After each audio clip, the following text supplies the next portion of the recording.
Hello guys, welcome back to the channel. So today we'll be talking about how you can add Square on WooCommerce. So the first thing I have to do is you have to go on your WooCommerce site and you have to install plugins.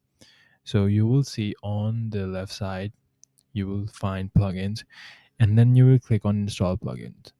Now after that you will have to search in the your name section for Square. Right, this. When you do that, you will find WooScare WooCommerce app.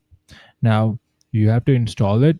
Once you install it, you have to go to the settings. When you go to the settings, you will have to go to the payments. When you go to payments, you will scroll down and you will find Square. Now what you have to do is you have to turn this on. After that, you will have to add your options of credit card and the rest how you want to. You ask your customers for the payment, and there you go. That's all. So thanks for watching. Please like and subscribe.